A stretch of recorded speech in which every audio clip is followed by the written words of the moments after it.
The machines roar long before the men are seen. Steel jaws bite into frozen earth, engines scream against gravity, and the landscape trembles under the weight of ambition.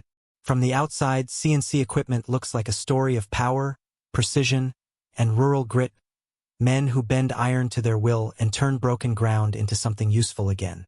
But beneath the diesel smoke and viral clips lies a quieter story, one rarely told. A story shaped by exhaustion, invisible pressure, and the constant fear that one wrong move, one mechanical failure, one misjudged slope, could erase everything in seconds. Fame arrived not as celebration, but as expectation. Cameras did not just capture success. They captured every flaw, every hesitation, every moment of doubt.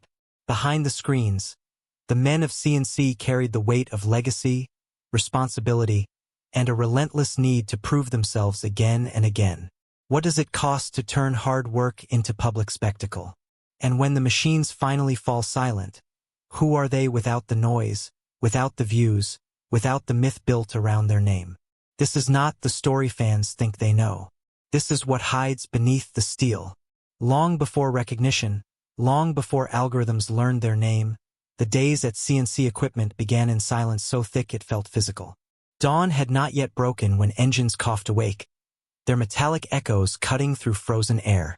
Headlights carved narrow tunnels through darkness, illuminating breath that rose and vanished just as quickly. These mornings were not romantic. They were cold, heavy, and unforgiving. The kind of mornings that demanded commitment before comfort, presence before certainty. The men behind CNC equipment learned early that machines do not care about fatigue. Steel responds only to precision, patience, and respect. A fraction of a second too late on a lever, a bolt overlooked, a surface misjudged, and consequences followed. Sometimes they were small, a stalled engine, a delayed job. Other times they carried weight that lingered long after the machine shut down. Repairs that drained savings, mistakes that echoed internally as self-blame. Each error felt personal, like a private failure etched into metal. Emotionally, these years were ruled by quiet pressure. There were no cameras to witness effort, no applause to soften the exhaustion. Responsibility pressed inward. Bills needed paying. Commitments needed honoring. Weakness had no visible place in this world.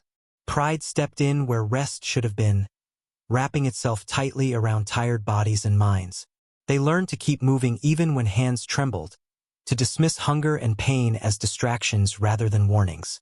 Workdays stretched endlessly, measured not by hours but by survival. Success was not growth, it was continuity. If the machine ran at dusk, the day was considered a victory. Yet beneath that surface, something more fragile took shape. Discipline hardened into identity, but so did fear. Fear of breakdown, fear of falling behind. Fear that stopping, even briefly, would invite collapse. Between jobs, silence lingered. The land stood still, engines cooling, metal ticking softly as it contracted. In those moments, satisfaction never quite arrived. Relief did, but it faded quickly, replaced by the awareness of how close everything always was to unraveling. Exhaustion stayed longer than pride. Rest felt undeserved, almost dangerous, as if pausing might invite failure back in. These early days carved more than skill. They carved belief. The belief that endurance mattered more than well-being. That showing up, no matter the cost, was the only acceptable option. The belief that rest was something earned later that never quite came. Foreshadowing lived in the background, unnoticed but persistent. In the way shoulders sagged before engines restarted. In the way eyes lingered on machines just a moment too long, calculating risk instead of feeling accomplishment. The work continued. The machines obeyed. Progress appeared steady. But beneath the steady rhythm of diesel and steel, something unseen was beginning to strain. Quietly, patiently, waiting for the moment it could no longer be ignored. Long before CNC equipment existed as a name, the roots of it were already buried deep in the soil of expectation. Childhood was not remembered through softness or ease, but through obligation. Work arrived early, quietly, and without negotiation. Responsibility was introduced not as a lesson, but as a condition of belonging. In these early environments, effort was assumed, endurance praised only in silence, and emotional expression treated as unnecessary weight. The men who would later build CNC learned to measure themselves through usefulness. Hands were valued more than voices. Results mattered more than feelings. Machinery became familiar before emotional language ever did. The hum of engines, the smell of oil, the weight of tools, these were constants. They offered structure, predictability, control. Unlike people, machines responded logically. They broke for reasons. They could be fixed. They did not judge. Psychologically, these years shaped a dangerous kind of strength. Independence was celebrated, but connection was neglected. Asking for help felt like admitting failure. Fatigue was internalized, never discussed. Fear learned how to hide behind competence. The belief settled in early. To be respected, one must endure without complaint. Family influence loomed large even when unspoken. Expectations were not always verbalized, but they were felt in glances, in pauses, in the weight of tradition. There was pride in hard work, but little space to explore identity beyond it. Success was something you proved, not something you discussed. Emotional needs were buried beneath routine, pressed down like dirt over something unfinished. As adolescence faded into adulthood, those buried instincts remained. Machinery offered comfort because it required focus, not vulnerability. Control over steel felt safer than navigating disappointment, conflict, or doubt. Work became refuge. Productivity became protection. And slowly, without ceremony, isolation took root alongside ambition.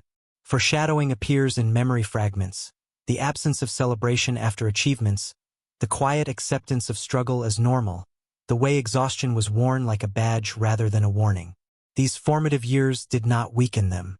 They forged them, but they also narrowed the definition of strength, leaving little room for softness, rest, or uncertainty. When fame and visibility eventually arrived, it would not meet men prepared for emotional exposure. It would meet men trained to endure in silence, to carry weight alone, and to mistake resilience for invulnerability. And buried beneath years of discipline and pride, an unanswered question remained, one that would grow louder with time. When identity is built entirely on work, what happens when work begins to consume the self? The shift did not arrive with warning. Crept in quietly, disguised as opportunity. One day, the work was simply being done. The next, it was being watched. Cameras appeared not as intrusions, but as invitations, silent observers promising recognition, growth, validation. For CNC equipment, visibility transformed routine labor into spectacle, and the ground beneath their identity subtly began to move. At first, the attention felt harmless.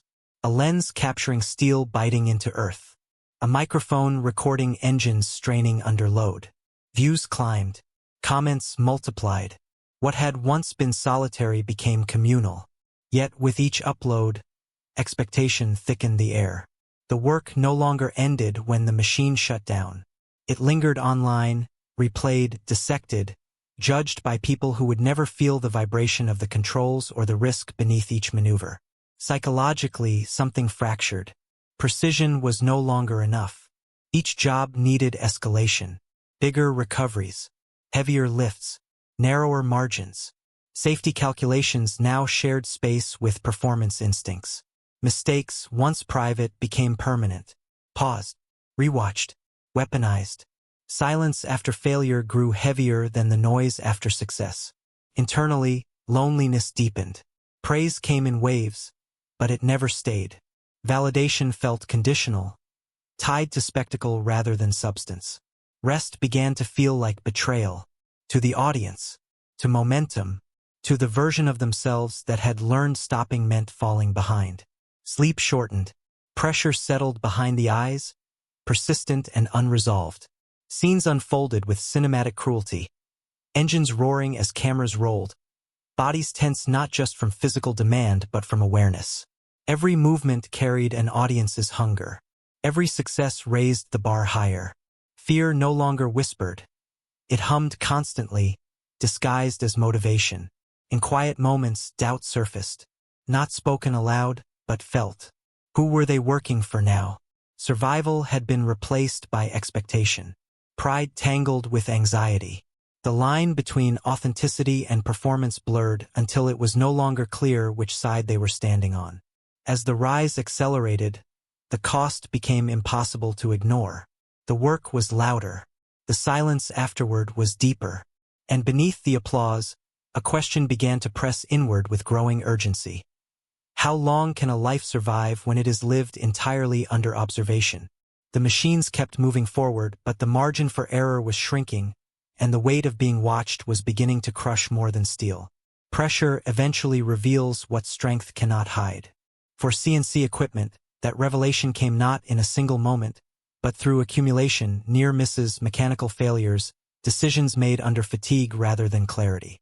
The work grew heavier, the conditions grew harsher, and the margin for survival thinned until it felt almost invisible. Each job carried consequence now, not just physical but existential. Equipment failures were no longer inconveniences, they were threats. A snapped cable, a misjudged angle, a machine pushed beyond tolerance. The land offered no forgiveness, and neither did the audience. Every risk was amplified, every mistake immortalized. Psychologically, strain deepened into something darker. Responsibility became suffocating. The knowledge that one wrong call could injure someone, destroy years of work, or erase everything they had built settled into the chest like a permanent weight. Sleep fractured. Thoughts spiraled. The mind replayed scenarios long after engines cooled. Silence returned, heavier than before. Fear went unspoken, locked behind professionalism and pride. Admitting doubt felt dangerous. Stopping felt impossible. Identity and livelihood had fused into something inseparable. To walk away would not just end a job, it would unravel who they believed themselves to be. Scenes slowed here. Long pauses before action. Hands hovering over controls a moment longer than necessary. Eyes scanning terrain with heightened urgency. The body responded even when the mind tried to ignore the warning signs. Stress etched itself into posture, into tone, into the space between words. The darkest realization emerged gradually. Success had built a cage. The audience demanded escalation. The work demanded endurance. And the self was caught between them, stretched thin. There was no clean exit. Only forward momentum or collapse. One incident, one near loss, lingered longer than the rest. Not because of what happened, but because of what almost did. The proximity to disaster stripped away illusion. Control was never guaranteed. Survival had always been fragile. In the aftermath, the machines still stood. The work continued. But something fundamental had shifted. Fear was no longer abstract. It had a shape now, a memory, a presence that followed them into every job. And standing at the edge of everything they had built, a silent question loomed. Would pushing forward preserve their legacy, or finally destroy it? After the noise fades, something else fills the space. Not relief, not triumph, reflection. For the men of CNC equipment, this phase arrived slowly, unevenly, shaped by exhaustion rather than clarity. The machines still waited. The audience still watched. But internally, a reckoning had begun. This chapter moves quieter, inward. It explores the uncomfortable task of redefining purpose beyond performance. The realization that endurance without awareness is not strength, it is erosion. That silence, once protective, had become corrosive. Fear, guilt, and isolation demanded acknowledgement. Scenes unfold in stillness. Engines off. Tools resting and used. The weight of years settling into the body. Conversations become shorter, more careful. Thought stretches longer. The question is no longer how much more they can lift, but how much longer they can live like this. Emotionally, acceptance begins to form, not as resolution but as recognition. The understanding that balance is not weakness. That longevity requires restraint. That legacy is not only measured in spectacle, but in sustainability. Of body, of mind, of meaning. Yet uncertainty remains. Change threatens identity. Slowing down risks relevance. The world rewards escalation, not preservation. And choosing a different path does not guarantee peace. It only offers possibility. The chapter closes without answers. Only awareness. Only choice. The machines remain silent, waiting. The future remains unwritten. And in that quiet space between expectation and intention, one final question hangs unresolved. Can they choose longevity over spectacle and still survive the world that made them visible?